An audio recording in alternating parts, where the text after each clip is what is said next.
Well, it's my pleasure today to introduce Darwin Day. Darwin, as many of you know, Charles Darwin was a real inspiration to science, changed the way that we think about the world and science in many ways. And the celebration of Darwin Day is actually on February 12th. We're celebrating it today, and many people celebrate it throughout the month. Our first speaker today is Joseph Baker. And Dr. Baker is an ETSU faculty member in the Department of Sociology and Anthropology.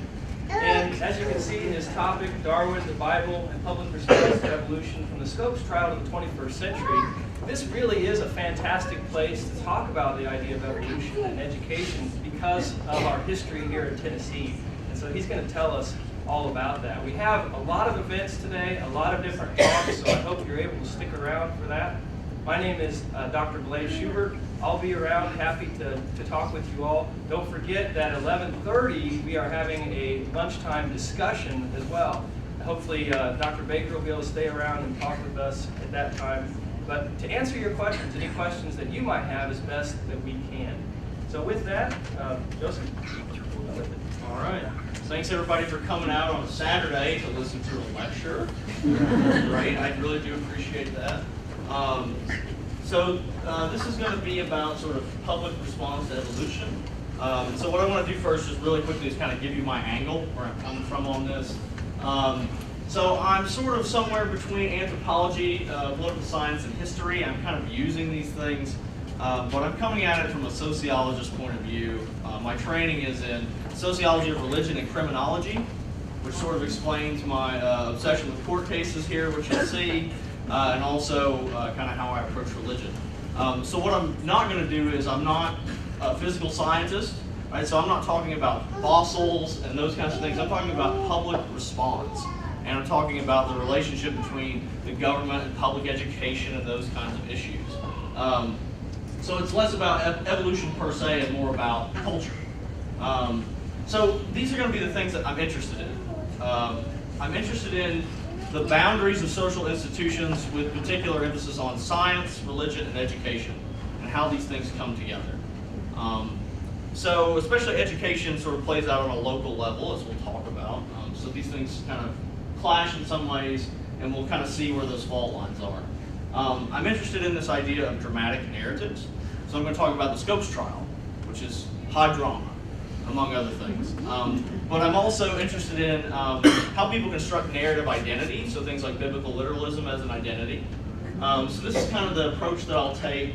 And what I'm going to do is look at court cases as evidence of sort of being along the fault lines of these institutions. So whenever you have a court case, it kind of tells you that there's something of a rift right there, and you can kind of look at it through that angle. And again, literalism as a social identity. Social identity. So this is where I'm coming from. And this will be sort of my approach to this. Okay, so I'll try to keep this brief. If there are any historians in the audience, I'm sure this will be too scant for you. But I've got to set up the background to Scopes before we really get into Scopes. So we'll talk about the diffusion of Darwin's idea of evolution. So in 1859, The Origin of Species is published. And in 1871, Descent of Man is published, where he actually makes explicit the links between humans and other animals.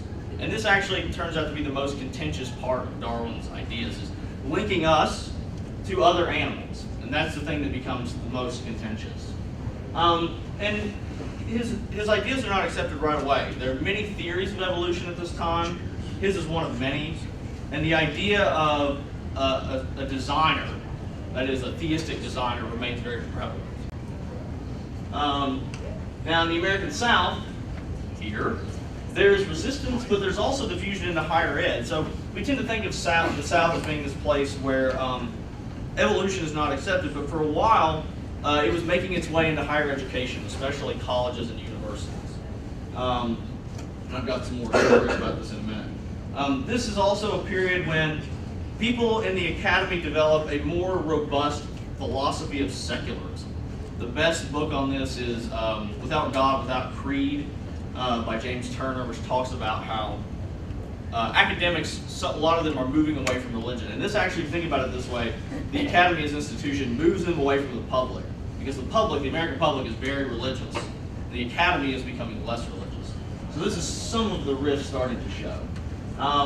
So academics move toward greater skepticism and liberalism through positivism in the sciences and in the humanities through literary criticism. So these things are moving the academy sort of away from the public. So Darwinism comes to America. This is the easiest way to think about it. This is the cover of Ron Number's book, which is a history text on the diffusion of Darwinism. Okay, so the birth of modern fundamentalism. And I'll explain what I mean by this. So from 1890 to 1925, and 25 is when Scopes happened, so I'm kind of setting that up. This is an era of progressivism and the social gospel. That is, religion is very active as a social movement. If you think about things like suffrage, prohibition, lots of movements, social movements to actually change the way society operates from a religious angle. And American denominations are actually divided over biblical criticism and modernism. So I've got some great cartoons here in a minute. And you'll see this idea of modernism is really prevalent. So between 1910 and 1915, some books are published called The Fundamentals, which are Protestants trying to affirm sort of supernatural fundamentals. And this is actually where we get the term religious fundamentalism. Before this, nobody has ever talked about religious fundamentalism in any sense. This is where we actually get the language of religious fundamentalism. Protestants in denominations that are having a theological rift, and they publish papers that are sort of trying to affirm a conservative view, right? A conservative view of supernaturalism in Scripture. And at the same time, during the same period, public education vastly expands. And why this is important is because the ability to dictate the curricula of a school becomes a political issue. Right, so now we sort of have these things coalescing. And these are the fundamentals. So if you've ever seen this, it's a whole series of texts, and they're written by different authors, and they address different topics. So one will be on the virgin birth of Christ, one will be on the resurrection, they'll be on all these different topics in Protestant Christianity. But if we talk about now, sometimes we talk about Islamic fundamentalism, all kinds of fundamentalism. This is where the language comes from. It's from these texts. So this is the first time we get the idea of fundamentalism. All right, so brief interlude. I did my graduate work at Baylor University, which is the second largest Baptist school in the world after Liberty. Technically, Liberty counts as online students, so we could quibble. Maybe Baylor wins out in that. But so in the 1920s, there are people who teach evolution in private religious schools, Baylor being one of them. But as this sort of movement of anti-evolution rises, some academics are run out. One of them in 1920 is a Baylor sociologist. Now keep in mind, this is where I'm doing my doctoral work and I'm studying evolution. So as I'm sort of like finding this story, I'm very interested in it, as you might imagine. So technically what this is Grove Dow published a book that was an intro sociology book, but he used social Darwinism. He wasn't a hard scientist, he just used the idea of evolution. But this was still very offensive to a man named J. Frank Norris, who was popularly known as the Texas Tornado. J. Frank Norris was a fundamentalist minister in Dallas who had a very large congregation and wielded a lot of influence in the religious community. Norris, he hounds Dow for a good 2 years, trying to get him to resign and publishing things that saying that evolution has infiltrated venerant Baptist institutions. So, let's see, here we go. You wouldn't believe what I had to go through to get this. This is from 1923, and this is from the Searchlight, which was Norris's newsletter. At its height, it had a circulation of 60,000 readers. 60,000 readers. All right, now, the great thing about this is actually the building I was in when I was doing my research. I was in an addition, so I'm like right here doing this. I'm in like an addition to this building. So this is just one of many. This is just one I found particularly interesting. But he's using all these publicity tactics to try to make this controversial, and eventually he's successful and he runs Dow out. He tries to run out some biologists, but eventually they retire to kind of get away from it. So this is the sort of anti-evolution campaign really starts in earnest in about 1922. And so this is sort of the movement of that. And I have to point out my favorite part of this, an actual photograph. We've come a long way in the technology of photography.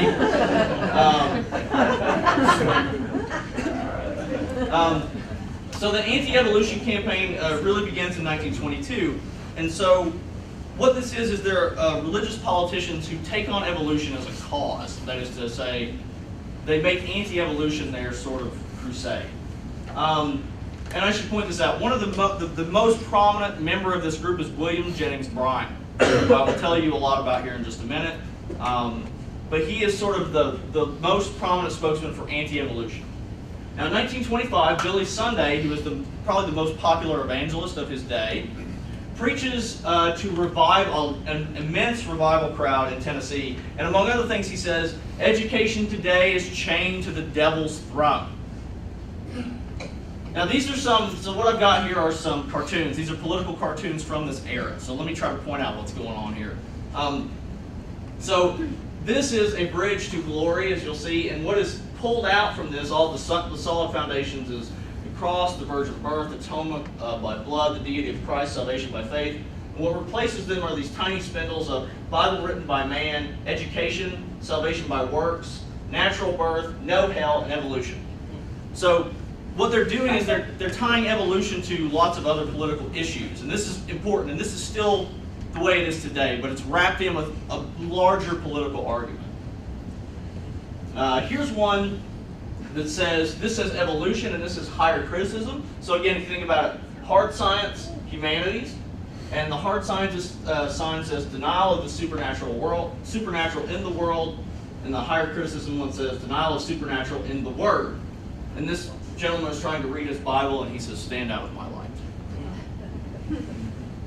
And here's one, this one's, what this says is science falsely so called. Opening the jar of Darwinism and the genie is coming out. It is the spirit of lawlessness, and his stick says might makes right. All right, so, and this is actually Brian's argument, is that what evolution does is it creates a might makes right morality. And he actually blames the theory of evolution for sort of aggressive tendencies of certain countries of World War I. This one I like just because it has an octopus. But you'll notice here's modernism again, the term modernism. And so modernism has its tentacles around Sunday school, the YMCA, the seminary, the church, the religious press, and the college. And so the idea is that this general modernism is sort of infiltrating all these different institutions. So this is like, to understand where anti-evolution comes from, this gives us a quick sort of insight into that. All right, so Tennessee passes a law. So William Jennings Bryan spearheads this, and he is successful to get the Tennessee legislature to pass a law against teaching evolution in public schools. And this is what the law reads.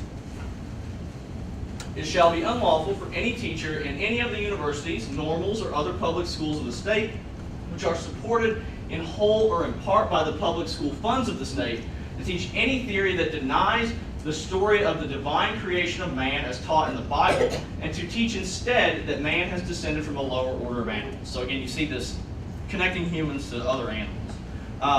But this actually becomes important in the trial. This denies the divine story of creation, because lawyers to the ACLU will actually make the case that religion and science are compatible, and we don't have to deny divine creation in order to teach evolution. So the language of the law becomes sort of part of the drama.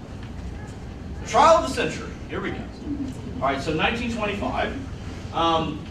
The ACLU is brand new, and the ACLU has never won a court case. And in fact, they're having such a hard time with litigation that they decide that it would actually be more effective to go with publicity than to litigation. So they actually intentionally try to make the trial a publicity event. So they target this new Tennessee law, and they decide that this is going to be one of the ways they're going to raise awareness of their cause and civil liberties. So they take out an ad that is looking for a willing patsy. As they take out an ad that says, we are looking for a teacher who would be willing to test the constitutionality of this law that Tennessee has passed, and we will provide you with full support from the ACLU. That is, we'll give you the lawyers, we'll pay all the costs. All Right? Well, basically, all we need is somebody to play the role, and that's what they're asking for. Now, a Dayton coal plant manager named George Rapelier sees the ad. So he sees this ad and decides that they can actually turn this into something. That Dayton, the town, can benefit from this. So he takes this ad to a meeting of the town fathers in the local drugstore, and they hatch a plan, basically, to find a patsy and stage the trial in Dayton. That is, Dayton will become sort of a tourist destination. All right, so here are your major players in the drama. The ACLU, I've talked about John Scopes. This is Scopes, and this is a picture of him at the time of the trial. At the time of the trial, he's 24 years old. He's only been a high school teacher for 1 year. He is not a science teacher. He's an athletics coach. And the only reason it's even possible that he violated the law is because he once subbed in a biology class where they were doing a review for a test. And so it's actually somewhat debatable whether or not he broke this law, but he says he's willing to do it, and they literally fetch him from off the tennis court to tell him this. And he agrees to be the patsy. The town of Dayton, I was talking about, they're kind of looking to benefit from this, so they're a major player in this. And I love this. This is a picture from the main street, and you can say, this is the drugstore. It all started here, which is like anybody who's coming for tourism, here's the place to go. This is townspeople waiting on the arrival of William Jennings Bryan, who is, again, I'll talk about him here in just a second. He's something of a populist hero. But these are people awaiting his arrival. And then I love this. This is the owner of the drugstore shooting some promos. And I'm not sure who the woman is, but she looks about as thrilled. Especially this one where she's watching this monkey play piano. So again, the town is trying to profit on this, right? They're trying to use this to drum up some publicity and get people to come to their town, and he's trying to get people to come to his drugstore. All right, H.L. Mencken becomes another player in this. So H.L. Mencken is a famous newspaper writer, satirist, also a famous religious skeptic. And this is Mencken. He writes for a Baltimore newspaper. And he becomes probably the most famous voice covering the trial.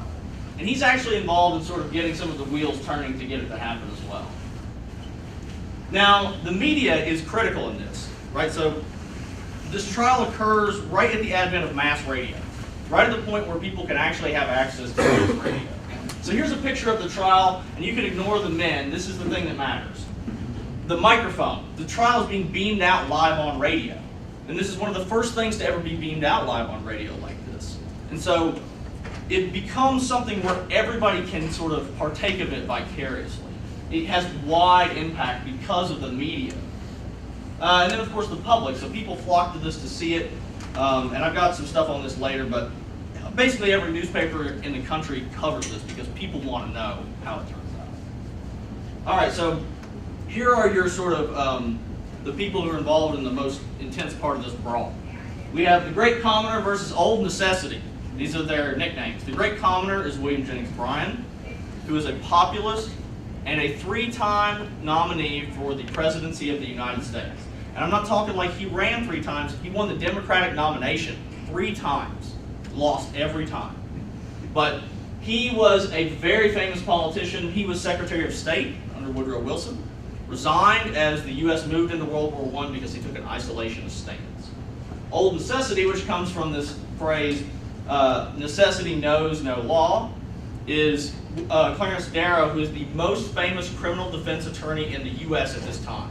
In fact, he's fresh off the Leopold and Loeb case, where he defended 2 young men who murdered somebody just because to see if they could get away with it. And what he did was he had them basically plead guilty and then argued in front of the judge that capital punishment was wrong. And because it showed that the penal system was about retribution and not rehabilitation. And he got them life sentences instead of death. And so before this, that was the trial of the century. In other words, if you want the trial of the century, you better get Darrow.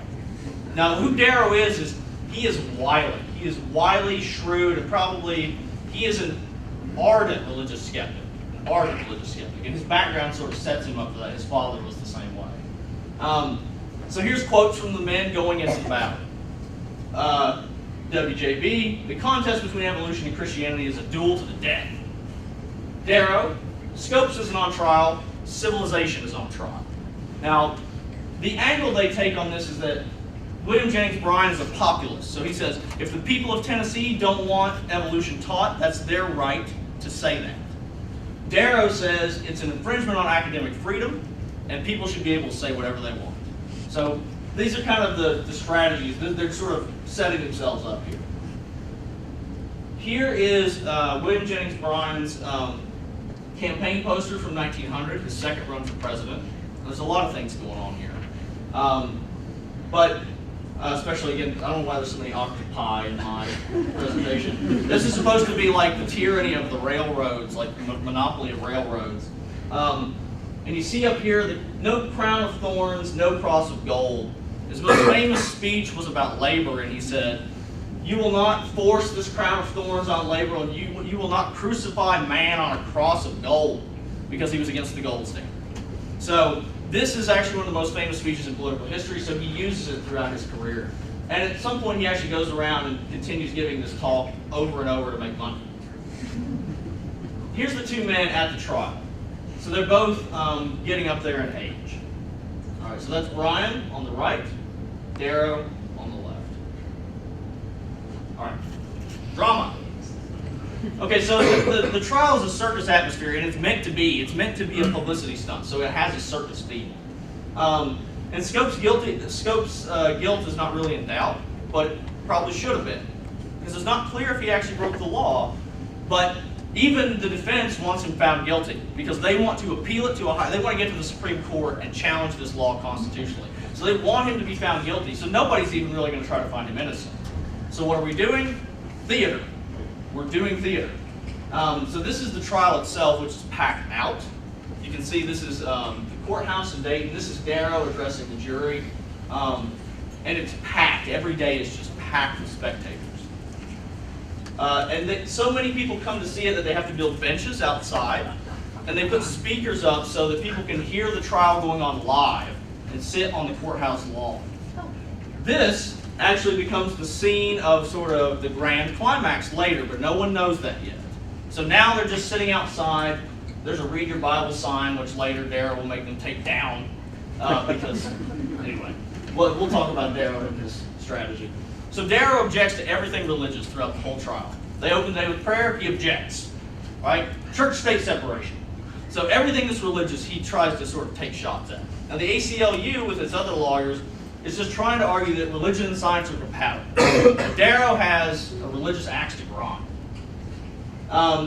And for a while, it looks like he's not really going to be successful because the judge is very much in favor of Bryan and the prosecution. And in fact, the most memorable speech from the defense at one point, or actually I guess this is true of any speech at all, comes from Dudley Field Malone, not Darrow. And Malone counters an hour-long diatribe by Bryan, saying that we're here for religious freedom and religion and science are compatible. But that is sort of the most famous speech is from Malone and not Darrow. Now the interesting thing is that the judge, so what Darrow has done is he's called famous scientists down from all over the country to come and testify about evolution. But the judge will not allow him to enter that as evidence because he says that it's about whether or not Scopes broke the law. We're not here to try evolution. We're here to try whether or not Scopes taught it. So Darrow has the write-up statements and submits it to the press. And so that he gets their message out anyway, but they're not allowed to testify. And he also holds Darrow in contempt of court. The exchange between the judge and Darrow is frankly hilarious through the entire proceedings. But Darrow shoots off at the mouth one too many times and gets held in contempt of court. And this is all leading up throughout the week until Friday. And it basically looks like there's going to be no good outcome for the defense at all. And here's this is during the trial, how people are portrayed. So this is a Memphis newspaper. This is Darrow, who they're calling the Antichrist. And this is, I guess, the frog of agnosticism. And over here we have spiritual despair. And then this is how Bryan is portrayed. Hills of hope, onward Christian soldiers such as you never know. Okay, so this is what H.L. Mencken says about the trial on Friday. There may be some legal jousting on Monday and some gaudy oratory on Tuesday, but the main battle is over with Genesis completely triumphant. So this is H.L. Mencken's summation going into the weekend. But Darrow is ever wily. This is, if he is anything, he is wily. So he has what I would like to call Perry Mason moments, which is he finds a way to get what he's after. And this is how it gets moved to the lawn. The courthouse is so packed on Monday that the judge is worried about them breaking the ceiling in the courthouse, so he moves the proceedings onto the lawn. They literally go out on the lawn to finish this sort of trial. And so what Darrow does is he calls Brian, like a prosecutor, as an expert on the Bible. Says, you won't let me have experts on evolution? I'll call an expert on the Bible, and you are a self-professed expert. Here we go. Right, so now everybody says, don't do it. Even the judge tries to stop him, other prosecutors try to stop him, but Brian is too proud. And what Brian says is, I will answer any man's question about the Bible, anytime, anywhere. If this agnostic wants to question me, let him do it. So he agrees to take the stand, and truthfully, Darrow has been baiting him the entire trial and before the trial in the press. So he's a long time coming on this. So he's going for the big fish. And so what we get is Darrow grilling Brian on biblical literalism on the lawn for 2 hours. And this is among the things that were asked, just to give you a sense of this. So I call this, he's playing the village skeptic. These are some of the questions he asks during this. I like this one. Did snakes walk before being condemned to slither? So he basically is taking all kinds of things from the Bible and just sort of, and he's treating Brian like a hostile witness. He's just peppering him with these. So as soon as he answers, he comes with a follow-up, and it just is like rapid fire. So here's a quick excerpt to give you a sense of what this actually looks like. Darrow, do you think the sun was made on the 4th day? Brian, yes. And they had evening and morning without the sun? I am simply saying it is a period. Darrow, they had evening and morning for 4 periods without the sun, do you think? Right, so I mean, it's literally like this. All these questions have this sort of repartee to them, and he's really just kind of trying to make him look foolish. So here's a picture of it. This is Darrow standing, Brian seated, and this is really what it looks like through most of the whole thing. Is Darrow sitting there taking questions, and Brian taking the questions, and Darrow on the attack. Here's a view from overhead. I love this pose of him with his leg up on the chair there, sort of just peppering. And this is the view from the peanut gallery. So this is sort of the view from the average spectator. So, and literally after 2 hours, the judge calls this off like a ref in a prize fight. Like he just sort of stops the proceedings and says, we'll come back tomorrow.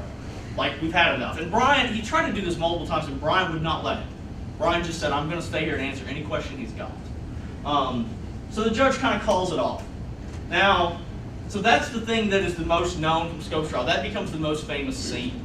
Now the results of the law, the case, the actual results, they're, again, always wily.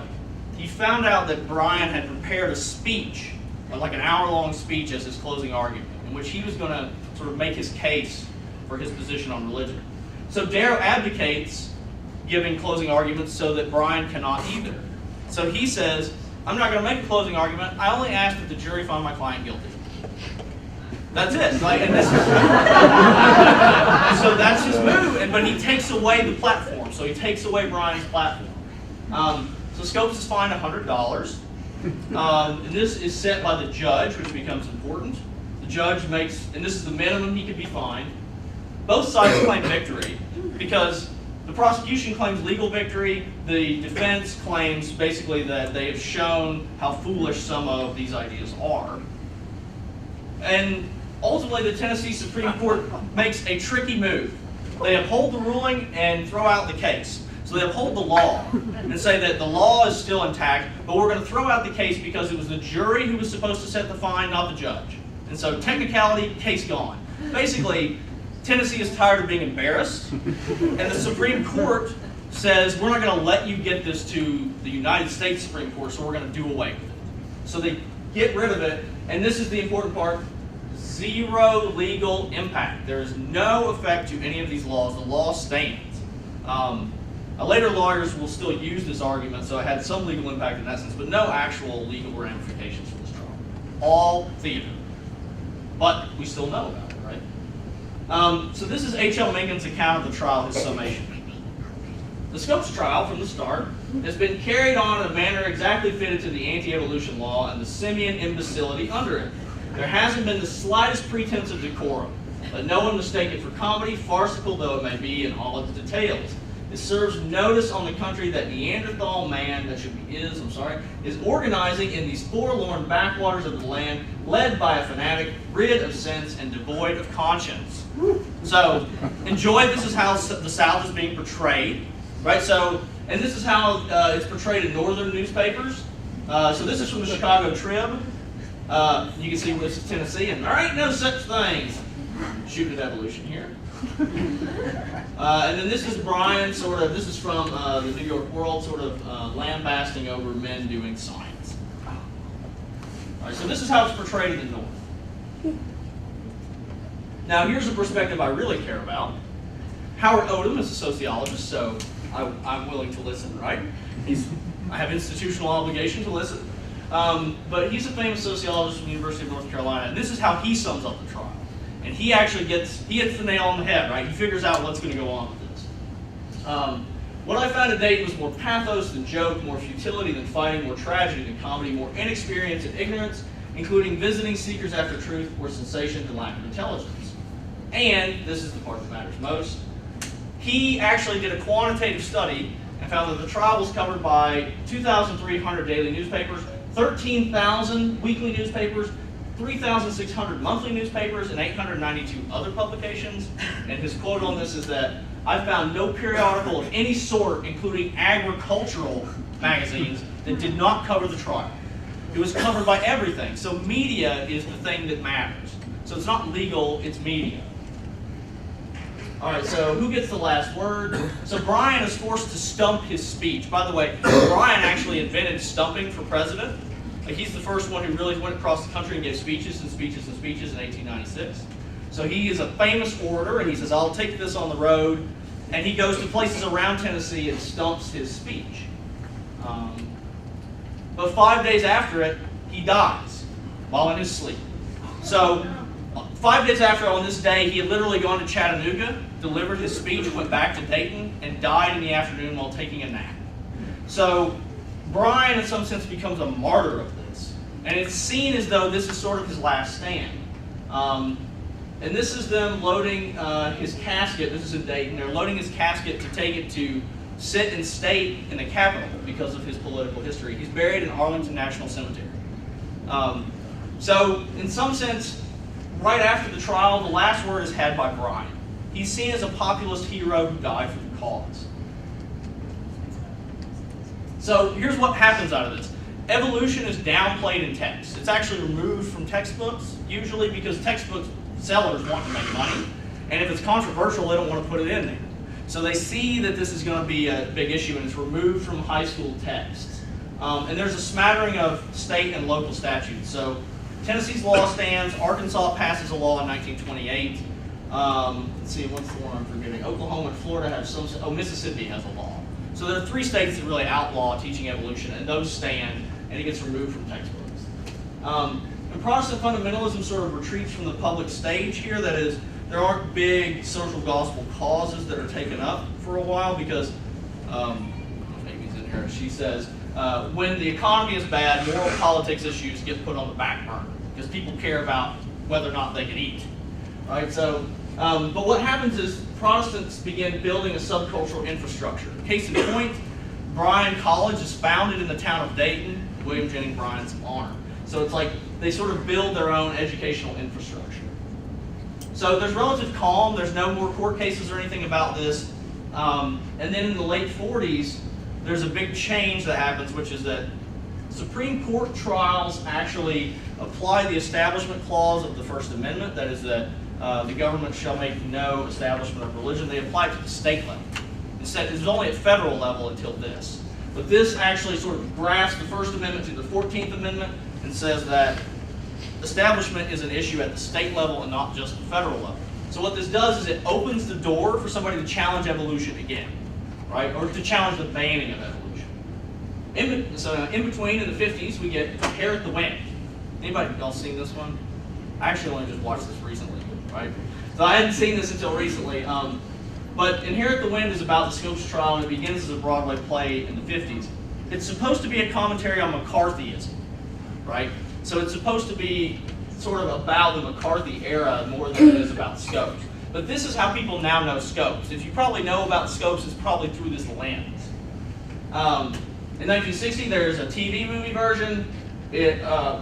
I'm sorry, in 1960 there's a movie version, in 65 a made-for-TV movie version, and it's remade for the big screen in 88 and 99. So the trial is such high drama that you can't help but use it in that fashion, essentially. So this is how people tend to know about the trial now. It becomes the lens that defines Scopes. And what's portrayed in it is more the combat between Darrow and Bryan than all the rest of the hoopla. That becomes the focus. All right, so 1961, I'm just moving chronologically. There's the publishing of a book called The Genesis Flood. So this is by Henry Morris, who was an engineering professor at Virginia Tech. And this breathes new life into young Earth creationism by doing this. So prior to this, creationism didn't really have a way to make an argument for being scientific creationism. This is the start of scientific creationism as sort of a strategy. This is the book. I think it has been through, last I checked, it was like 42 pressings. This thing still sells quite well. It's still really popular. You can find it in a local religious bookstore, I'm sure. And he founds what becomes the Institute for Creation Research, which is the main media hub for creationist material, the ICR. And I had a video from it that we could watch. The sound isn't working, so you'll just have to take my word for it. That there's a lot of science rhetoric in it. It's about science, like it's using the language of science. And if nothing else, that tells you sort of a shift in the balance of power. That the creationist movement is now using science rhetoric, and that shows you that how sort of institutionalized science has become. There's my link. Scientific creationism is what it's about, though. So this rhetoric sets the stage for what will come after this next court case. Oh, I forgot. Okay, so here's an example. These are young Earth creationists here. This is in Glen Rose, Texas. So there's a fossil site there, much like this one. It's a state park. And right at the outskirts of the park, they set up a Young Earth Creation Museum to counter the message that occurs inside the park. So this thing is like, this is actually built like an ark. And they have educational videos that they run in here. Here I am watching one of them up here doing my due diligence. So I'm watching the video, and you can see behind it, this is the 6 days of creation. So what they're trying to do is shrink the timeline down to keep it young Earth, that is under 10,000 years old. So this is young Earth creation. And so this is a poster that was available there, which is basically they're trying to put dinosaurs, humans, and animals all together with the ark to keep the time span short on the age of the Earth. So this is young Earth creation. All right, back to the court. So in the 60s, evolution comes back to textbooks. It comes back, and this is based on a federal commission that basically says you have to put evolution in there because it's a central part of science now. You have to put it in. So in 1965, Little Rock schools adopt a textbook that has evolution in it. Keep in mind that Arkansas still has a law that says you can't teach evolution. So basically your teachers are now put in a position where you have to use the textbook that you adopted, but it's against the law. Right? So what do? So they actually find somebody who's willing to test the law. Again, Susan Epperson is a young biology teacher, and she says that she is willing to test its constitutionality. Here she is reading the textbook that they had. She's very young at the time, and they picked her for specific reasons. She was born and raised in Arkansas, educated in Arkansas, and she knew she was leaving Arkansas soon. Basically, she was able to say that I'm a hometown person, but then if there's any fallout, I don't have to stay. Her husband was in the Air Force, and they knew they were going to move to Colorado Springs where there was a large Air Force base. And so she felt like she was perfect for this, right? That she could sort of claim to be local, but at the same time not have to deal with anything that was a fallout. Now Tennessee, as this begins working, so it starts in 65, working its way through the courts, and is almost made it to the Supreme Court by 67. And Tennessee sees the writing on the wall, and the legislature repeals the law that Scopes tested. And then in 1968, the Supreme Court finds the Arkansas law unconstitutional, using new interpretations of the Establishment Clause to say, if we apply the Establishment Clause at the state level, if you're using creationism, you're promoting religion. All right, so this is the argument that they use. All right. So in response, what happens now is that, okay, so evolution is now allowed. So the creationist movement now moves to, okay, if you're going to teach evolution, you have to teach creation as well. Just have balanced treatment, right? And so they actually use this new interpretation to say, if the state's going to be neutral on religion, it's got to present Darwinism and creationism, because that's neutrality, it's balance. So they actually take the new interpretation and try to use it. So in 1981, Louisiana passes, and this is what the law is called, the Balanced Treatment for Creation Science and Evolution Science Act. And again, this works its way through the courts, and the Supreme Court finds the act unconstitutional in 1987. And again, the finding, what the Supreme Court decision says, is essentially that creation science is still religion instead of science. It's still religion. So, and that means it violates the Establishment Clause.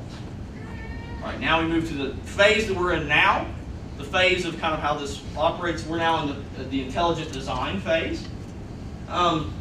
So after 3 decades of losing court battles, the creationist movement moves to transitioning into promoting intelligent design. And if I can, my best summation of intelligent design is that it's trying to cast doubt on evolution, and anywhere there's a gap in evolution, it fills that gap with sort of a creator. And that's the way it operates. It's a philosophical argument that's about casting doubt. And that's kind of how it operates. And the people who are the main proponents of this are lawyers and philosophers. And so it's rhetorical. It's a rhetorical thing. All right, so back to Wake Up, Texas for a minute. So now I told you in 1920 that they ran out evolutionists. To show you how far the field has shifted in favor of evolution, in 2000, as I call it, the Dow Row, after the Dow Row, then president of Baylor, Robert Sloan, is trying to push the school as being the vanguard of both keeping its religious faith and being a scientific enterprise. And what he does is, without alerting any of the other faculty members, he brings in Bill Dembski, who is one of the main philosophical voices of ID, and he creates the Michael Polanyi Center for him, which is basically, this is named after a philosopher of science. And so it's supposed to be sort of the hub of intelligent design research. The faculty won't have it because they say it will make them look bad. You will kill our funding, you will kill our reputations. People cannot know that I am an evolutionary biologist at a place where ID is sort of the main thing. So the faculty senate sort of responds and votes 26-2 to dissolve the center. So again, we move from running evolutionists out to actually running intelligent design people out. So this gives you a sense of the institutional change, the shift. Sloan rejects the vote and says he's going to call for outside inquiry. He wants a neutral observer. And the neutral panel says, well, there's nothing wrong with having it, but it needs to be in the religion department. Right? Again, sort of saying religion, not science. So he essentially said the panel finds you can keep it, but it should be in religion or philosophy. This is Bill Dembski's press statement that comes out the day after the panel finds this. The report marks a triumph of intelligent design as a legitimate form of academic inquiry. This is a great day for academic freedom. I'm deeply grateful to President Sloan and Baylor University for making this possible, as well as to the peer review committee for its unqualified affirmation of my own work on intelligent design. The scope of the center will be expanded to embrace a broader set of conceptual issues at the intersection of science and religion, and the center will therefore receive a new name to reflect this expanded vision. My work on intelligent design will continue unabated. Dogmatic opponents of design who demanded the center be shut down have met their Waterloo. He's removed as director the following week. And Sloan actually tries to stop him from doing this. He says, don't be combative. Like, we're going to let you keep it in religion. Don't be combative. And he tells him not to do it, and he does it. So they remove him the next day. Now, the great thing about this for him is that they have to keep him on staff for like 4 years because he signed a contract. He never taught a class at the university, but was paid. It's a good hustle, you can find. All right, so now to an intelligent design case. So in 2004, a Pennsylvania school district requires teaching intelligent design as an alternative to evolution. Again, so moved from creation science as balanced treatment to ID as balanced treatment. And they say we're going to adopt the text of Pandas and People, which becomes important. So this is the text in its second edition. All right, so a group of parents bring suit with the ACLU support. In all these cases, the ACLU is in support of people bringing suit against it. This is evidence that was used at the trial. All right, so this was presented by a philosopher named Barbara Forrest. And what this is these are editions of the book, which became Of Pandas and People and started as creation biology. But so what she shows is essentially that she runs a word search for the word creationist or creationism. How many times is it used in the text? What about the phrase intelligent design? How many times is it used in the text? And what she shows is that it's creationism all the way until 87 when you get the Aguillard case. And as soon as that case comes down, we go right to ID, and they literally do a search and replace of ID for creationism. And so what this sort of shows, and this is the way they make the argument that it's just creationism in new form. Creationism has evolved. Right? This is the actual argument that they make.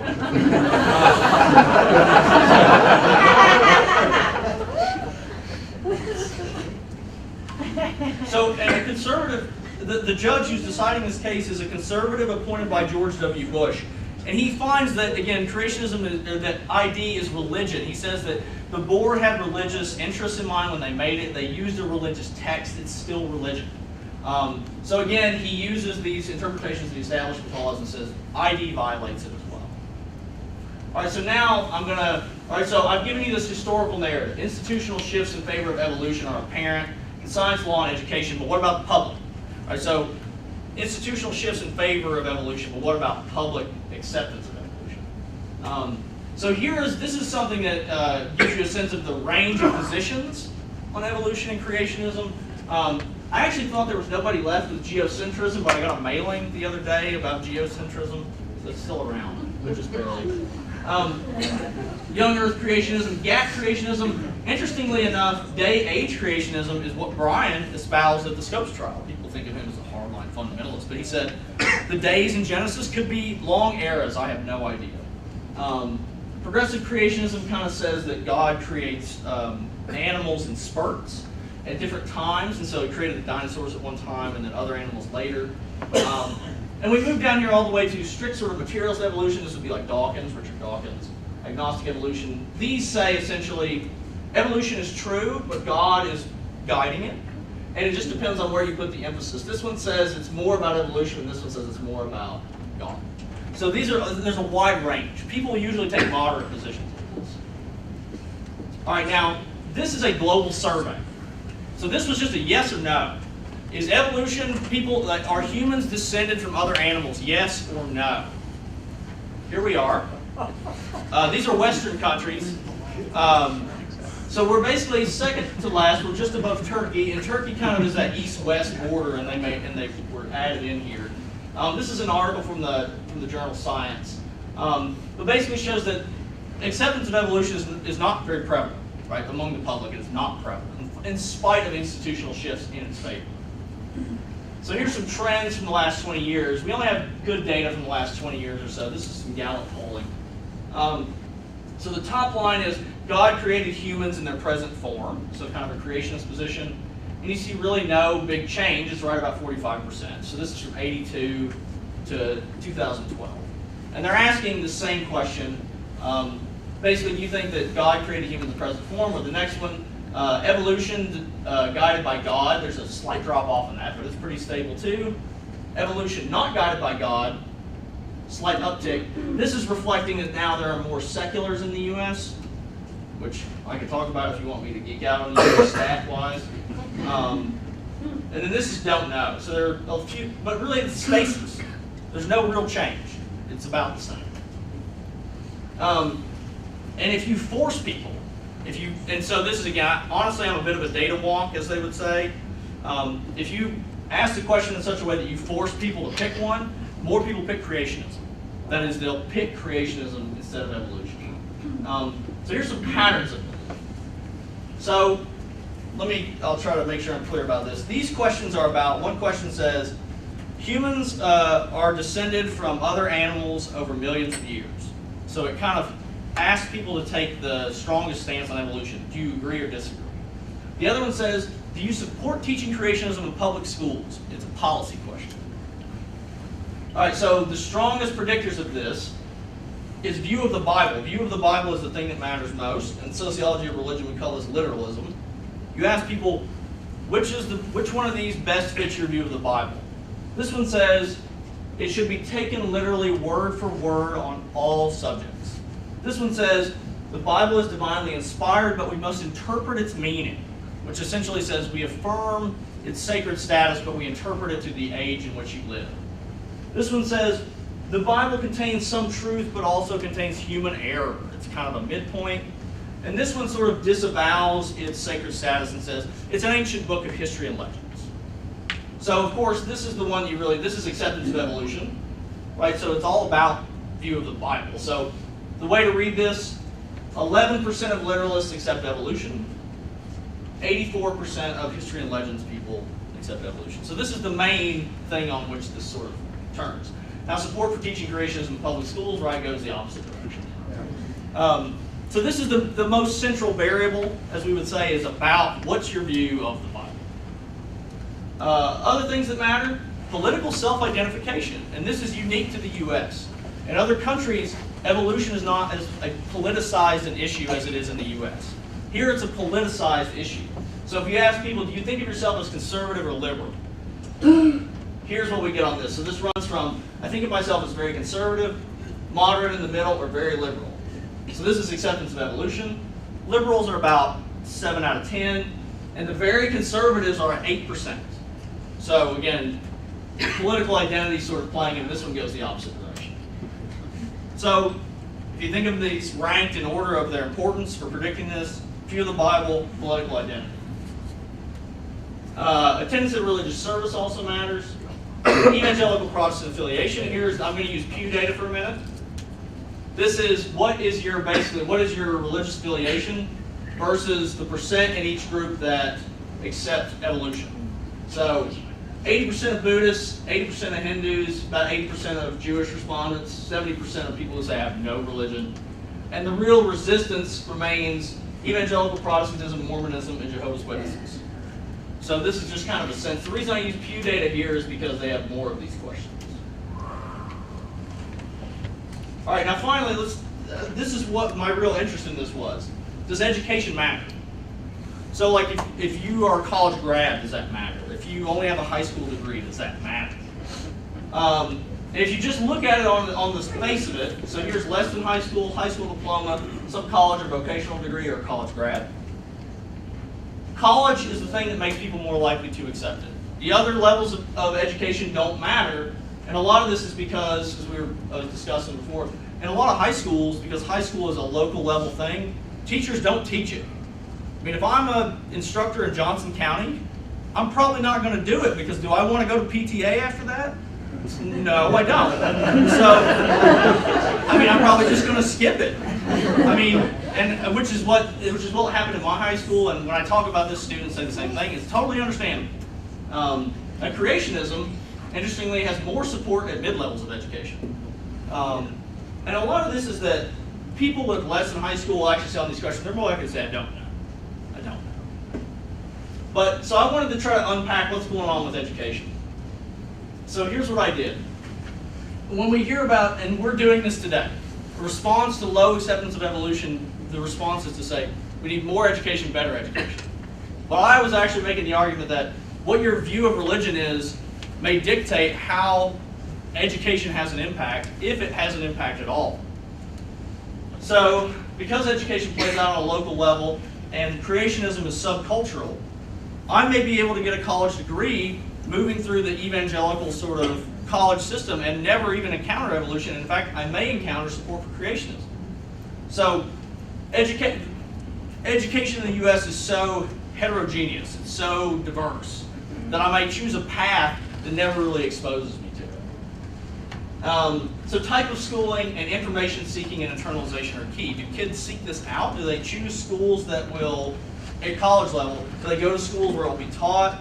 Or do they sit in classes about evolution and not absorb the information? And we know that kids with strong conservative religious identity tend not to absorb certain pieces of information about evolution. So this is from, I've got a whole bunch of creationist texts up here if you want to check them out later.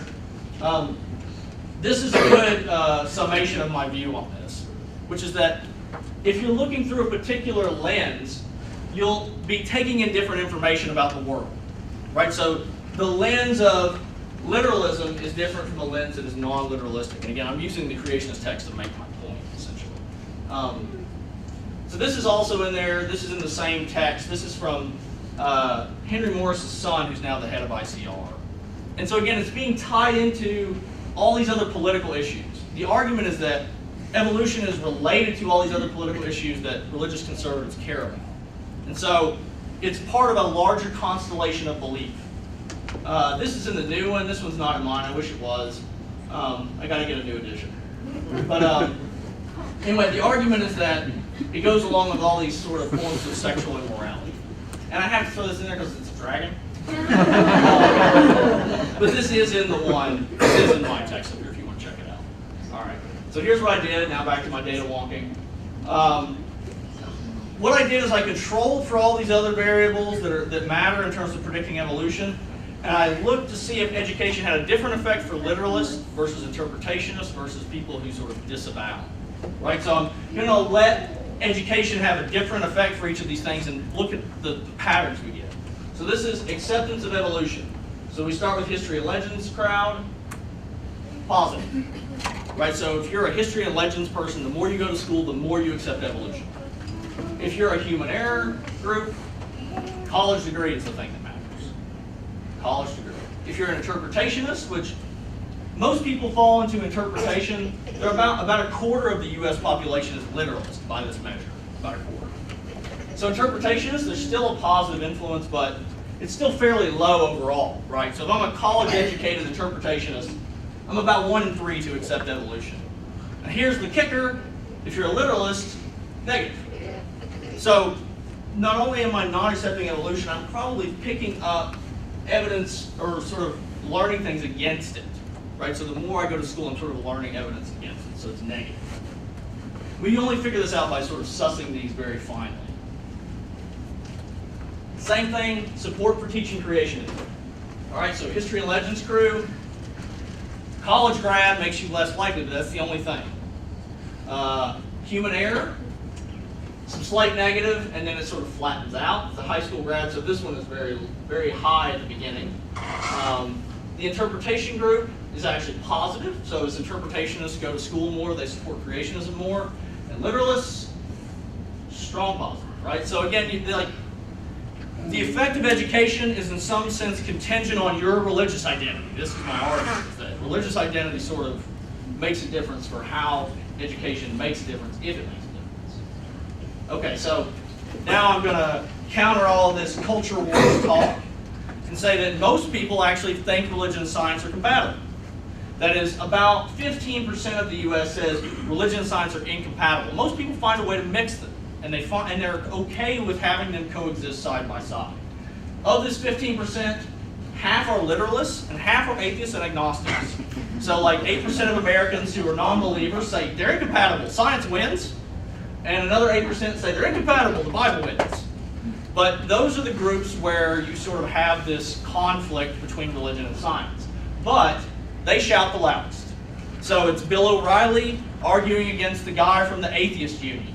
Right? That's what instead of like a liberal theologian or something, right? It's something where you have those two sides. Because that's drama, right? That's drama. So evolution is uniquely contentious because of its role as a signifier of religious and political identity. Because it is tied to all these other things. Because it's in a constellation of political views. That's what makes it so contentious. And again, people may accept limited versions of evolutionism and maintain a form of creationism. On that question, 10% of Americans said they accept evolution and support teaching creationism in public schools. So people will mix them in ways you might not expect. And so my claim is that these will continue to be contentious because they are bound up in other sort of issues of cultural and political conflict. Now, I promise I will bring this back around. So, the ghosts of scopes. Last April, Tennessee passed a quote-unquote Teach the Controversy academic freedom bill. Anybody see this one? All right, so this is just recently, and here is the text. And I've highlighted the word scientific because, again, I'm interested in the use of the rhetoric of science. The teaching of some scientific subjects, including but not limited to biological evolution, chemical origins of life, global warming, human cloning, can cause controversy. Teachers shall be permitted to help students understand, analyze, critique, and review in an objective manner the scientific weaknesses and scientific strengths and scientific weaknesses of existing scientific theories covered in the course being taught. So a lot of science. There's a lot of science in there, but it's a very similar type of bill to previous creation science bills. So this passed the Tennessee House and Senate by a 3-to-1 margin. And Haslam didn't sign it into law because he knew it was going to be controversial. He let it go into law without his signature, by sort of copping out. All right, so that is the end of my chat. And I'll end with a quote from Clarence Darrow.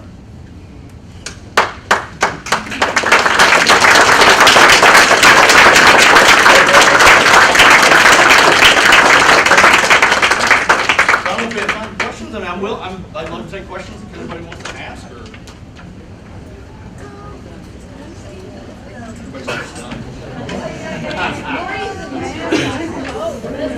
I know it's a lot, but you said start with scopes.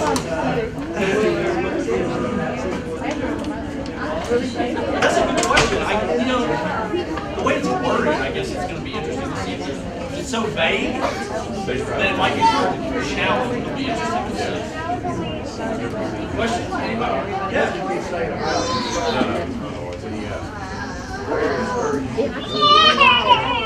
Yeah. Well, representation, or is there one of the movies, one of the versions better than another? No, well, I haven't seen them all. I've only seen the 1960 version. That first? Yeah. That one, it's not true to the historical fact of the trial. It's a dramatization of what was already extremely dramatic. But it makes it almost solely about the confrontation between Darrow and Brian, which it sort of was about, but the ACLU is completely missing. Like, there's no ACLU, there's no town of Dayton. The town of Dayton is walking around looking to hang Darrow. They're like walking around, they're like a mob, and they're looking to hang Darrow. And so it's about McCarthyism, so they make it about mob rule. And so the town of Dayton looks terrible. Jennings Bryan looks terrible. It's a distortion of some sense of what actually happened. But it's a good movie, right? I mean, it's good drama, but it doesn't match what happened exactly. But other questions? Yeah. Well, when you were looking at the data from students who went to a public school education and went to university, what kind of trends do you think you see for students who went to a private school and in college? Do you think maybe some are taught because they're in a religious school? Do you think that the line would increase significantly? This is a great question, and part of something that's problematic with my own analysis, because I only have data from one point in time, which is that we know as people get educated, especially in public schools, they're less likely to be literalists. So you may start as a literalist and decide, I'm actually, now I believe interpretation because I take classes in lit crit and history and all these kinds of things. So people may actually we know that education reduces that, so in doing that it will make acceptance of evolution more likely. But because I only have data from one point in time, I just find the people who made it to college and maintain their literalism. But we do know that as people move through education, they drop the literalist stance. They're more likely to. They certainly don't have to. So I think of I went to a talk from an ICR guy who came to ETSU last year, and he was an MD with a MPA or a MPH from Harvard, and well educated. So it's not about lack of education. You know what I mean? But follow up or? Oh, yeah. What trend do you think you'd see for students who go for political or private schools? Well, it depends on the type of private school. Is it religious private? If it's religious private, you're going to find a lot of creationism because that is part of the curriculum. But you know, if it's a magnet school, it's about science and technology. You'll find evolution. So it kind of matters what type. But that's the thing is that the U.S. education system is really diverse. You have a lot of options, both higher ed and lower levels. So it makes a big difference. Do you have any predictions of where things will move with the internet kind of making the world a smaller place? You know what? I honestly feel like it's probably going to be more of the same. I don't know if that's probably not a prediction that's very interesting, maybe, but because it's a political issue, it's not about like the evidence for evolution. It's a political issue, and so to the extent that it remains bound with other conservative, moral, political issues, I think it'll stay the same. As more people get college degrees, we should see literalism go down a little bit. We have seen that. So over time, you may see a little more acceptance, but I don't see it going away. I don't think it. Can it go away? I don't know that it can go away. You know what I mean? I feel like it's an issue of an interpretive community's moral position, and so they can maintain it. That's not a rosy picture. Joseph, can you stay around for lunch? Yeah, yeah, sure. So we'll just go ahead and take a 20-minute break, and then we'll reconvene in here. Thank you, everybody, for coming. Thank you.